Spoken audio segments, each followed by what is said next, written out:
बात बात में नाराज ना हुआ करें, गम खा लिया करें। कोई गलती करे तो उसको क्षमा भी कर दिया करें। क्षमा करने वाला बड़ा होता है, क्षमा मांगने वाला उससे भी बड़ा होता है। और कितना ही बड़ा हो, जो क्षमा न मांग सके न क्षमा कर सके, वो सबसे छोटा होता है। खुद की गलती हो तो क्षमा मांग लीजिए, और दूसरों से गलती हो तो क्षमा कर दीजिए। भगवान राम ने परशुराम को क्षमा किया था, और परशुराम ने भगवान राम से क्षमा मांग लिया था। परशुराम क्षमा मांगने में संकोच नहीं करते हैं, और यही क्षमा मांगा था जनकपुर में ही। यही राम परशुराम का संवाद हुआ था, तुम्हारे पड़ोस में ही। परशुराम क्रोधी स्वभाव के थे। शिव का धनुष टूटने के बाद परशुराम का आना होता है। परशुराम को क्रोध आ जाता है और कहते हैं किसने धनुष तोड़ा है उसको मारूंगा, सभा से अलग कर दो उसे, नहीं तो सब राजाओं की पिटाई करूंगा। सब राजा चिंतित हो गए कि ये परशुराम बाबा छोड़ेगा भी नहीं, धनुष भी नहीं हम तोड़ पाए, सीता के साथ विवाह भी नहीं हुआ, लेकिन ये परशुराम बाबा पिटाई करेगा, फालतू पिट जाएंगे। सब दुखी हो गए। राम सभा से निकलकर बाहर आ गए, और राम ने परशुराम से कहा, नाथ शंभु धनु भंजनिहारा, होई ही को एक दास तुम्हारा। गाइए, देखिए राम के बोलने की शैली कितनी अच्छी है, और राम की आवाज कितनी अच्छी है, भाषा कितनी मधुर है। परशुराम क्रोध में है, लेकिन भगवान राम शांति से बात कर रहे हैं, और परशुराम को नाथ कहते हैं। क्या कह रहे हैं? नाथ।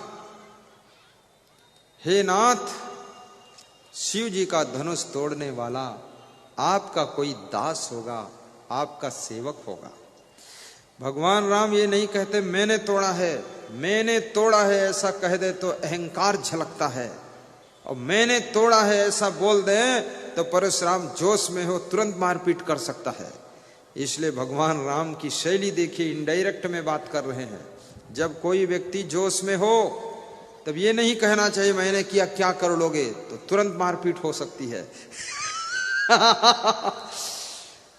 उस समय यही कहना चाहिए, अरे कोई भी तोड़ा हो, कोई किया हो, लेकिन ठंडे रहो, शांत रहो, माफ कर दो, कोई बात, भले तुमने ही गलती किया है, पर ऐसा बताओ कोई किया होगा, नहीं तुम्हारे ऊपर टूट पड़ेगा वो। भगवान राम ने ये भी सिखाया है, क्रोध से भरे हुए व्यक्ति से, गुस्सा से भरे हुए मनुष्य से, और जोश में भरे हुए इंसान से बहुत संभल कर बोलना चाहिए, क्योंकि जोश, खरोश, गुस्सा और क्रोध ये भी बहुत बड़े राक्षस होते हैं, ये तुरंत आपके ऊपर टूट पड़ सकते हैं। इसलिए वहां पर थोड़ा आवाज बदल कर बोलिए, शब्द बदलिए। क्या बोला राम ने? सीखना। नाथ सकल संपदा तुम्हारी, नाथ शंभु धनु भंजनिहारा। आज जनकपुर के पड़ोस में जनकपुर का संवाद याद आ गया, थोड़ा इसको ढंग से आपको बताता हूं। हे नाथ, शिव जी के धनुष को भंजन करने वाला आपका कोई दास होगा। मेरा दास, मेरा सेवक शिव जी का धनुष क्यों तोड़ेगा? परशुराम कहते हैं, सेवक सो जो करे सेवकाई, अरि करनी पर करई लराई। सेवक वह है जो सेवा करता है और दुश्मन की करनी पर लड़ाई करता है। और ये किस मॉडल का सेवक है? मेरे भगवान का धनुष तोड़ डाला, ये सेवक नहीं है, ये शत्रु मेरा है। कौन है? उसको मैं अभी मारूंगा। भगवान राम ने सोचा परशुराम के क्रोध को कैसे ठंडा किया जाए। राम उसी का नाम है जो परशुराम के ज्वालामुखी जैसे क्रोध को ठंडा करना जानता है। और परशुराम उसी का नाम है जो व्यक्ति बिना विवेक के इतना क्रोध कर रहा है, वो समझता नहीं कौन आगे खड़ा है, उसको पहचान नहीं पा रहा है। जो पहचान ना पाए वो परशुराम है। और जो इतने क्रोध को भी ठंडा करने की कला जानता है, उसी का नाम श्री राम है, श्री राम है।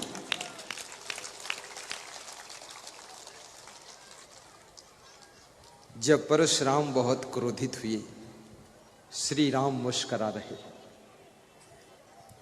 राम का स्वभाव मुस्कुराना था, कृष्ण का स्वभाव हंसना था, और कबीर का स्वभाव प्रसन्न रहना था। संत वह है जो सदैव प्रसन्न रहे। और भगवान कृष्ण का रूप उसके अंदर है जो हंसता रहे। और जिसके मुखमंडल से मुस्कान कभी समाप्त ना हो, वो भगवान श्री राम का रूप है। लेकिन राम मुस्कुराते थे, कृष्ण हंसते थे, कबीर खुश रहते थे। पर आप कैसे रहते हैं? आप तो हमेशा ज्यादातर टेंशन में ही रहते हैं। तो आप न राम के ग्रेट में आते हैं, न कृष्ण के ग्रेट में, न कबीर के ग्रेट में। आपने अपना स्पेशल ग्रेट बनाया है, हमेशा मुंह ऐंठ कर रहना और टेंशन में रहना। टेंशन में कौन रहता है? कौन रहता है? टेंशन में जो रहता है वो दुखी रहता है। इसलिए टेंशन को छोड़िए। और टेंशन करने से, चिंता करने से 4 चीजों का नुकसान होता है। कितनी चीजों का नुकसान होता है? 4 चीजों का। कौन कौन? धृतराष्ट्र चिंता में थे। टेंशन में कौन रहता है? चिंता में कौन रहता है? जो गलती करता है वो टेंशन में रहता है। जो गलत काम करता है वो टेंशन में रहता है। जो आलस्य करता है वो चिंता में रहता है। जिसमें कोई बुराई है वो चिंता में जरूर रहेगा। और जो झगड़ा करता है वो चिंता में रहता है। बेईमानी करता है वो भी चिंता में रहता है। जो काम नहीं करता वो भी चिंता में रहता है। जो बीमार बहुत रहता है वो भी चिंता में रहता है। अच्छा स्वास्थ्य भी प्राप्त कीजिए, बीमारी को दूर कीजिए। ठहाका मार कर हंसिए तो सैकड़ों बीमारियां दूर हो जाएंगी। हंसने से बीमारी दूर होती है। देखिए, बच्चे जब थोड़ा बड़े हो जाते हैं और हंसते हैं, दौड़ते हैं, कूदते हैं, तो बच्चे बीमार कम होते हैं। लेकिन वही बच्चे जब जवान हो जाते हैं, यहाँ पर जितनी माताएं बहनें बैठी हैं, ये जब मायके में थीं, लड़की के रूप में थीं, तो अपने मायके में दौड़ती थीं, उछलती थी, हंसती थी, ये कोई बीमार नहीं होती थी। लेकिन ये ससुराल में जब से आई हैं, पत्नी बन गई है, तब से इनका क्या हुआ है?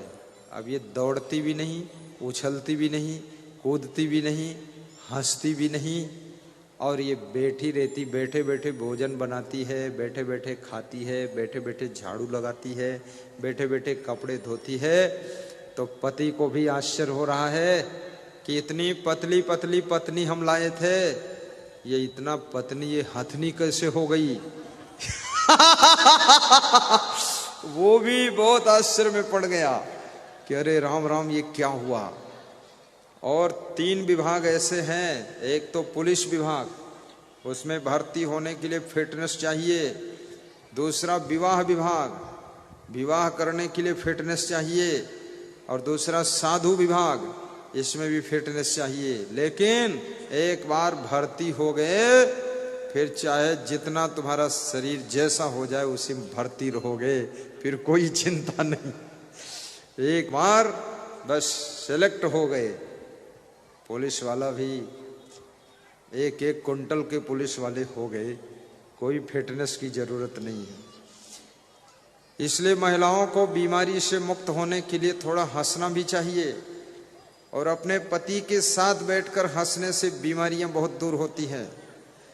अपने पति के साथ बैठकर हंसो, बच्चों के साथ अपने हंसो, लेकिन पड़ोसी के साथ हंसने से डबल बीमारियां पैदा होती हैं। उसके साथ कम हंसो, और पुरुषों की भी चाहिए, अपनी पत्नी के साथ हंसने से टेंशन खत्म होती है, और दूसरे पड़ोसी के पत्नी के साथ हंसने से टेंशन डबल हो जाती है। इसलिए उसके साथ खीसे मत काढ़ो, इधर ही हंसो, तुम्हारे घर में द्वंद्व खड़ा होगा। इस बात को भी याद रखना। प्रेम की गंगा बहाते चलो, ज्योति से ज्योति जलाते चलो, ज्योति से ज्योति जलाते चलो। गाइए, सब गाइए। प्रेम की गंगा बहाते चलो, ज्योति से ज्योति जलाते चलो, ज्योति से ज्योति जलाते चलो। मार्ग में आए दीन दुखी जो, मार्ग में आए दीन दुखी जो, सबको हृदय लगाते चलो, सबको हृदय लगाते चलो।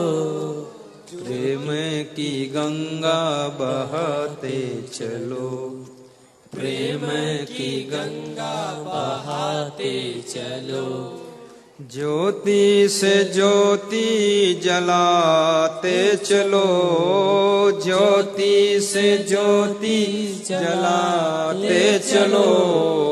प्रेम की गंगा बहाते चलो, प्रेम की गंगा बहाते चलो।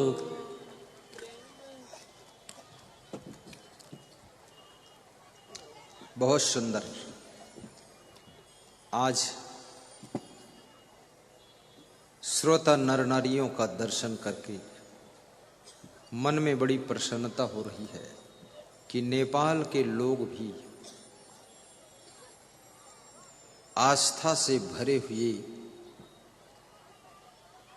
प्रेम श्रद्धा से भरे हुए होते हैं। और बिहार मधुबनी जिले से भी यहाँ लोग आए हैं, और आपकी इस जिले में पहली बार मेरा आना हुआ है। इसमें ऐसे कितने लोग हैं जिन्होंने पहली बार आमने सामने दर्शन किया है? दोनों हाथ उठाकर बताएं। ये पहली बार। नीचे करो। रुपया पैसा महल खजाना, रुपया पैसा महल खजाना, तुमने बहुत बढ़ाया है, तुमने बहुत बढ़ाया है।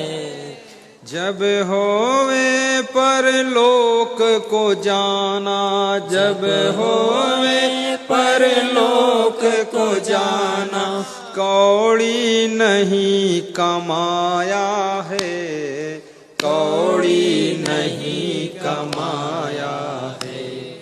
परलोक की पूंजी कमाते चलो, परलोक की पूंजी कमाते चलो।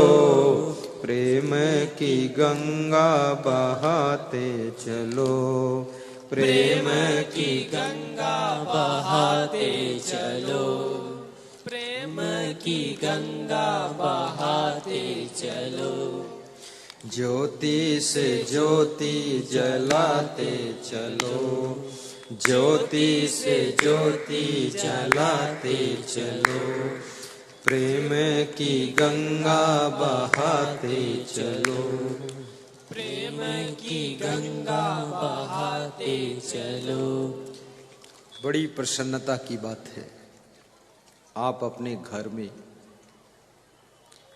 एक दूसरे के साथ में प्रेम और करुणा का व्यवहार कीजिए। एक दूसरे का ख्याल कीजिए। अपने मन का अहंकार दूर कीजिए और सुबह शाम गुरुदेव का ध्यान भी कीजिए। अपने घर में शांति के लिए संत महान पुरुषों के फोटो भी लगाइए। जिसके घर में कोई महान पुरुष का चित्र लगा होता है, उसके घर के लोगों को भूत प्रेत और चुड़ैल का सपना आना बंद हो जाता है। इसलिए महान पुरुषों का चित्र लगाइए। ये घोड़ा गधा हाथी का चित्र मत लगाओ, ये हीरो हीरोइन के चित्र मत लगाओ। चित्र भी लगाना है तो याद रखना, चित्र जब लगाना, चरित्रवान का चित्र लगाकर दर्शन कीजिए। जिनके चित्र के दर्शन से तुम्हारे चरित्र के ऊपर अच्छा प्रभाव पड़ता है, ऐसे महान पुरुषों का चित्र लगाओ। और कोई महान संत की शोभा यात्रा निकल रही हो, उस शोभा यात्रा में शामिल हो जाओ। आने वाली बीमारियों से बचोगे। शोभा यात्रा में शामिल होने से होने वाले एक्सीडेंट से भी बचोगे, क्योंकि शोभा यात्रा में शामिल होने से जो तीर्थों की परिक्रमा करने से पुण्य मिलता है, उससे कहीं 10 गुना ज्यादा पुण्य संत महान पुरुष की शोभा यात्रा में पैदल चलने से प्राप्त हो जाता है। संत महान पुरुषों को प्रणाम भी करो। ज्यादा भीड़ हो, एक बार चरण छूकर निकल जाओ। और ज्यादा भीड़ है, हाथ जोड़कर नमन करके निकल जाओ, चरण मत छू। और ज्यादा भीड़ है, दूर से दर्शन करके हाथ जोड़कर सिर झुका लो। इससे भी उनका आशीर्वाद मिल जाता है। जैसे बहुत दूर से सूरज आपको रोशनी दे देता है, ऐसे संत महान पुरुष आपको दूर से भी आशीर्वाद की किरणें दे देता है। और ये भी याद रखना, कभी मंदिर में जाना तो वहां दान भी करना, सत्संग सुनने जाना तो वहां दान करना। दान से दरिद्र का नाश होता है। दारिद्र्य नाशनम दानम। गाय की सेवा करने से घर में शांति आती है। इस मंडप में जितने दान डिब्बा बंधे हुए हैं, ये गौशाला की सेवा के लिए बंधे हुए हैं। छत्तीसगढ़ के आश्रम पर ऐसी गौशाला है जहां लूली, लंगड़ी, बूढ़ी, कमजोर गायें रहती हैं, उनकी सेवा होती है। इन डब्बों में जो दान डालता है वो गौ माता की सेवा में दान जाता है, और उससे आपको पुण्य मिलता, घर में शांति आती है। संत महात्मा को भी दान देना चाहिए। उस दान से तुम्हारे घर में कोई दिव्य आत्मा, बुद्धिमान आत्मा का जन्म होता है, और जिसके जन्म लेने से घर की व्यथा, घर के दुख दूर होते हैं। इसलिए संत महान पुरुषों को दान भी देना चाहिए। किसी गरीब की कन्या के विवाह में सहयोग करने से तुम्हारे घर में सुशील कन्या का जन्म होता है, उसमें सहयोग दीजिए। और अपने घर की सफाई रखने से घर में लक्ष्मी की कृपा रहती है। कम भोजन खाने से बीमारियां कम आती हैं। अधिक भोजन खाने से हमेशा वो व्यक्ति बीमार रहता है। मांस मछली खाने से आपके घर में कोई दुष्ट आत्मा का जन्म होता है, और वो दुष्ट आत्मा आपको दुख देती है। जितना गाय, भैंसा, मुर्गा, बकरा मारकर तुमने खाया है, उस भैंसा की आत्मा तुम्हारे घर में आकर जन्म लेगी पोता के रूप में, और वो भैंसे की आत्मा तुमको भैंसे की तरह मारेगी और तुम्हें दुख देगी। इसलिए मांस मत खाइए। शाकाहारी बनिए और अकेले में बैठ करके भी हंसिए। रास्ता चलते हुए अकेले मुस्कराइए कि हमारी जिंदगी में बहुत आनंद है। अपने जीवन को याद कीजिए कि जीवन छोटा मोटा नहीं है। बड़े भाग्य से मनुष्य का शरीर मिला है, ऐसा स्मरण कीजिए। आइए, आपको मैं उल्टवासी जो सुनाया था अब उसकी व्याख्या लास्ट में कर देता हूं, ताकि आपको पता चलना चाहिए उल्टवासी का क्या अर्थ है। बहुत बड़ी उल्टवासी है ये। कोश करे नगर कोटवलिया, मांस फैलाए गिद्ध रखवरिया। बहुत बड़ी बात कबीर साहब कहते हैं कि कौन इस नगर की रक्षा कर सकता है जहां पर मांस फैला करके गिद्धों को रक्षक बनाया गया है। अर्थात ये गिद्ध कौन है? ये आपका चंचल मन ही गिद्ध के समान है। और मांस कौन है? ये भोगों की सामग्री ही मांस के समान है। ये चंचल मन रूपी गिद्ध भोगों के मांस की रक्षा नहीं कर सकता है, बल्कि ये संसार के भोगों को भोगने के लिए टूट पड़ता है। इसलिए मैं निवेदन करूंगा कि इस चंचल मन को संसार के भोगों से, बुराइयों से दूर रखिए। कुसंगत में मत जाइए। कुसंगत करने से याद रखना, मन में चंचलता और बढ़ती है। फिल्मी गीतों को भी मत सुनिए। अपने आप को संभालिए। मेरा मन डोले मेरा तन डोले, ऐसे गीतों को भी मत गाइए। और भाइयों बहनों, ये शरीर रूपी नगर है, भोग रूपी मांस है, मन रूपी गिद्ध है। ये मन रूपी गिद्ध भोग रूपी मांस को भोगने के लिए टूट पड़ता है। इसलिए इस मन को गुरुदेव की भक्ति में लगाइए। भक्ति से ही मन शांत होगा। नंबर 2, मोश भव नाव मंजार कड़हरिया, चूहे की नाव बनी है और बिल्ली मल्लाह बनकर के खे रही है। ये कौन है? मेढक, चूहा। ये जीव ही चूहे के समान है और बिल्ली यानी चंचल मनोवृत्ति रूपी बिल्ली इस जीव रूपी चूहे को भवसागर से पार होने का वादा करती है। लेकिन ये चंचल वृत्तियां, ये मनोवृत्ति रूपी चंचल बिल्ली ये चूहे रूपी जीव को भवसागर से पार नहीं कर सकती है, बल्कि ये चंचल वृत्ति रूपी बिल्ली ही तो भवसागर में भटकाती है। इसलिए चंचल बिल्ली रूपी वृत्ति को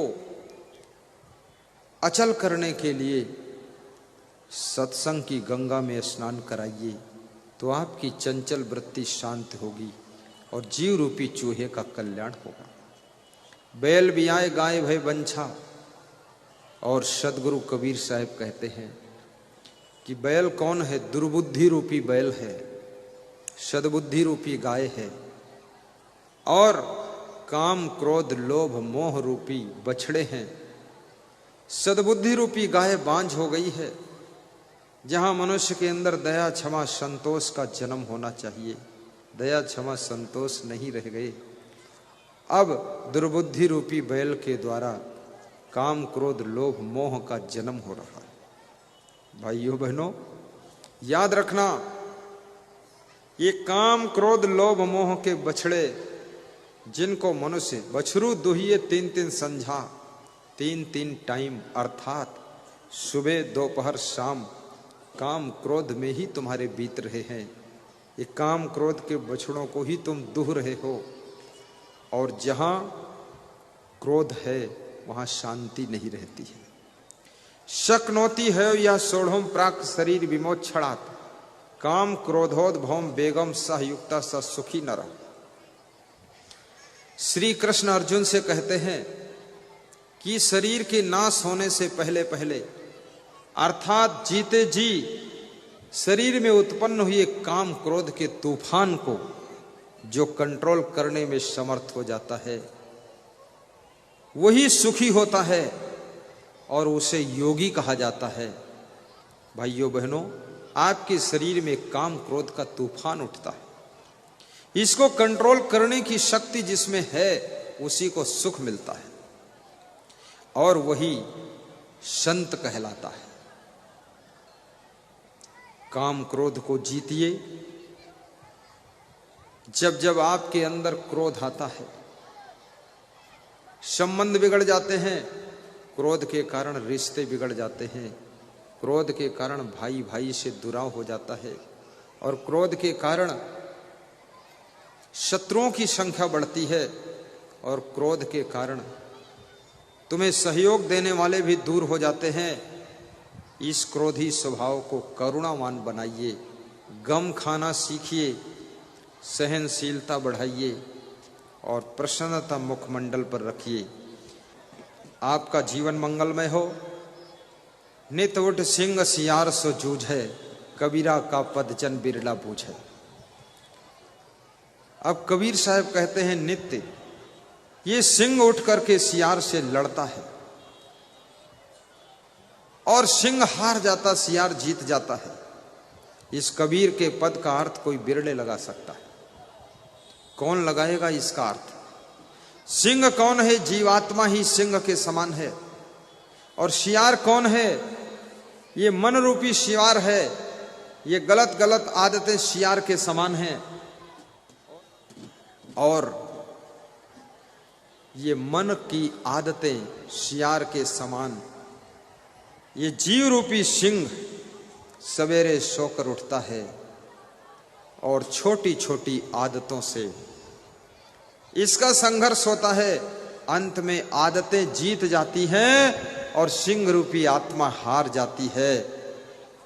आपको तंबाकू खाने की आदत, बीड़ी पीने की आदत, झूठ बोलने की आदत, रोज इन आदतों की जीत होती है और तुम्हारी आत्मा का विवेक हार जाता है। इसलिए याद रखना भाइयों बहनों, एक छोटी सी कहानी सुनाऊंगा, उससे समझना। किसी गांव में एक धोबी रहता था और धोबी के पास में एक गधा रहता था। वो गधा धोबी का प्रिय गधा था। धोबी अपने गधे की पीठ के ऊपर सामान लाद करके तालाब ले जाता था, गंदे कपड़ों की गठरी, और वहां धोता था। एक दिन वो गधा नाराज हो गया और भाग गया। धोबी को बड़ा असमंजस पड़ा कि गधा मेरा कहां गया। धोबी ढूंढते ढूंढते परेशान हो गया तो जंगल में ढूंढने गया। जंगल में एक लकड़हारा और उसकी पत्नी लकड़ी काट रहे थे, तो आपस में बातें कर रहे थे कि जल्दी कीजिए, संध्या आने वाली है, फिर दिखाई नहीं देगा। तो लकड़हारा की पत्नी बोली कि संध्या भी आ सकती है और शेर भी आ सकता है। तो लकड़हारा ने कहा शेर आएगा दिखाई तो देगा, लेकिन संध्या आ जाएगी तो कुछ भी नहीं दिखाई देगा, संध्या बहुत बलवान है। तो एक शेर झाड़ी में बैठा था, उसने सोचा कि संध्या मेरे से ज्यादा कोई भयंकर बलवान है। लकड़हारा तो लकड़ी काट कर पति पत्नी सहित वापस आ गया। धोबी अपने गधे को ढूंढते ढूंढते अंधेरे में जंगल में पहुंचा तो झाड़ी में बैठे हुए शेर को ही उसने गधा समझ लिया और शेर का कान पकड़कर खींचा और शेर के 2-3 डंडा पीठ पर मारा। तो शेर ने सोचा लगता है वही संध्या आ गई, हमारी पिटाई कर रही, अब अगर कुछ भी कूमू करूंगा तो और मारेगा। और रस्सी में बांध करके शेर को खींचते हुए धोबी अपने घर तक लाया और खूंटे में बांध दिया। धोबी समझ रहा है मेरा गधा है और शेर समझ रहा है ये संध्या है। सवेरा हुआ जब धोबी ने दरवाजा खोला, देखा शेर बंधा है द्वार पर। धोबी डर गया, कांप गया, दरवाजा बंद किया, छत पे चढ़ गया, शोर मचाया, गांव वालों सावधान, इधर मत निकलना, गधे के चक्कर में शेर को ले आया। गांव के लोग भी डर गए। जब शेर ने देखा ये आदमी रात में डंडा मारकर रस्सी में बांधकर मुझे लाया है, तो शेर को अपने स्वरूप की याद आई कि मैं शेर हूं और ये संध्या नहीं, ये आदमी था। ऐसे ऐसे आदमियों को तो 1 मिनट में मारता हूं। तो शेर ने जोर से दहाड़ लगाई और रस्सी को तोड़कर छलांग मारकर भागकर जंगल में स्वतंत्र चला गया। याद रखना, सिंह स्वरूप तुम्हारी आत्मा है और संध्या के समान ये तुम्हारी आदतें जो है, इनके तुम डंडे खा रहे हो दुखों के। अगर तुम अपने स्वरूप को याद करो और ज्ञान की दहाड़ लगाओ तो ये सारी गंदी गंदी आदतों के डंडे तुमको नहीं खाना पड़ेगा। फिर तुम्हारी जिंदगी स्वतंत्र और सुखी हो जाएगी। ऐसा कबीर साहब समझा रहे हैं। नित उठ सिंह सियार सो जूझे, कबीरा का पद जन बिरला बूझे। कोस करे नगर कोटवलिया, मांस फैलाए गिद्ध रखवरिया। मूस भवनाव मंजार कणहरिया, सोए दादुर सर्प पहरिया। बैल बियाई गाई भय बंझा, बछरू जोहिए तिन तिन संझा। नित उठ सिंह सियार सो जूझे, कबीरा का पद जन बिरला बूझे। बोलिए सद्गुरु भगवान की जय। सीधे बैठ जाइए। सद्गुरु कबीर साहिब का स्मरण करना, अपने कर्तव्यों का पालन करना, एक दूसरे के प्रति मधुर प्रेम का व्यवहार करना, मोबाइल के यूट्यूब में भी प्रवचन सुनना, असंग सर्च करना। 1500 वीडियो लोड किया गया है। नया नया प्रवचन आपको सुनने को मिलेगा। और उस प्रवचन को लाइक भी करना, लाइक वाला बटन टच कर देना। सब्सक्राइब भी करना, तो सबसे पहले वीडियो तुम्हारे मोबाइल में आएगा, नया वीडियो। और बेल आइकन को भी दबाना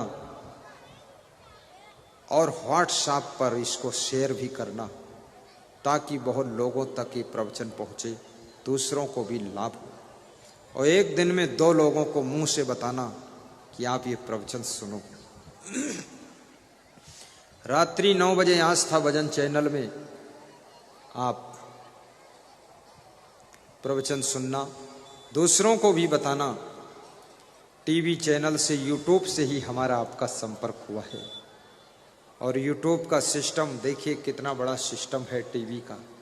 वर्ल्ड में कहीं है आप सुन सकते। ये बहुत बड़ी व्यवस्था, विज्ञान की खोज है। ये मोबाइल कोई साधारण चीज नहीं है। लेकिन जिन्होंने मोबाइल का दुरुपयोग किया वे दुख में गिर गए, और जिन्होंने सदुपयोग किया उनको ज्ञान मिल गया मोबाइल के द्वारा और उनका कल्याण हो गया। आपसे आज मैं शुभकामना करता हूं कि आज जो भाव आपका देखने को मिला है, यहाँ पर बहुत सारी दुकानें खाने पीने की भी आई हुई है। पूरा मेला उधर लगा हुआ है, जाम लगी हुई है। तो मैं कहूँगा उन दुकानों से भी कुछ न कुछ खरीद कर खा लेना, ताकि दुकानों का सामान सब बिक जाए, तो गरीब लोगों के घर में भी रोटी शाम को बन सके, वहां से भी सामान ले लो। आपको धन्यवाद है। आरती सब तक पहुंचाइए। आरती करने के लिए अपने स्थान पर खड़े हो जाइए। ताली बजाकर हाथ जोड़ते हुए आरती का पुण्य प्राप्त कीजिए। शीघ्रता कीजिए, आरती शुभारंभ कीजिए।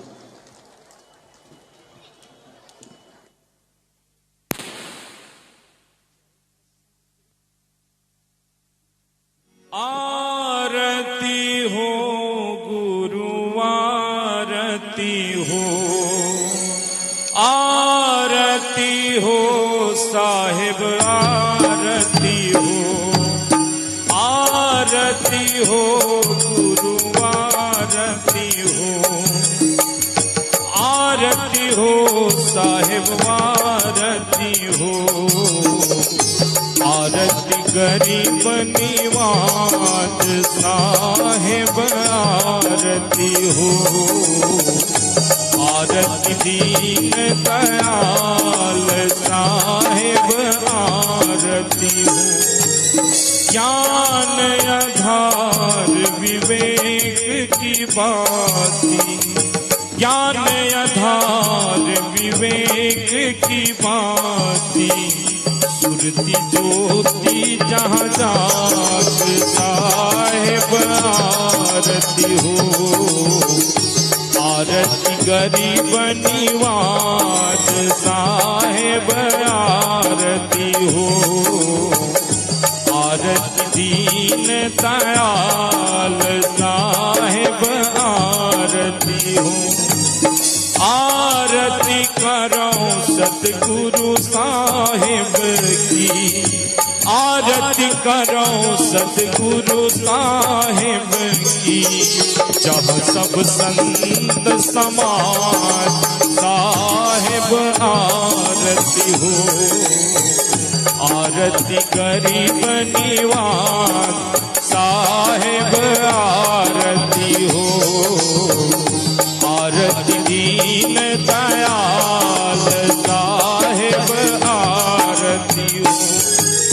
तरस परस गुरु चरण शरण भयो, तरस परस गुरु चरण शरण भयो, टूटी गयो यम की जाल साहेब आरती हो, आरती गरीब निवाज साहेब आरती हो, आरती दीन दयाल साहेब आरती हो।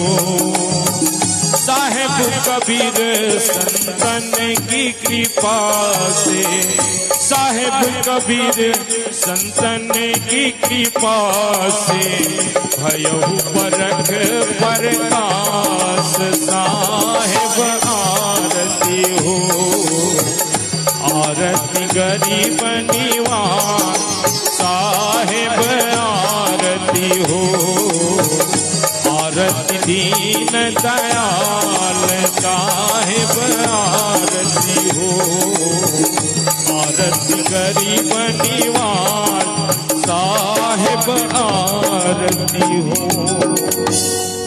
प्रेम से बोलिए सद्गुरु असंग देव की जय। हेलो।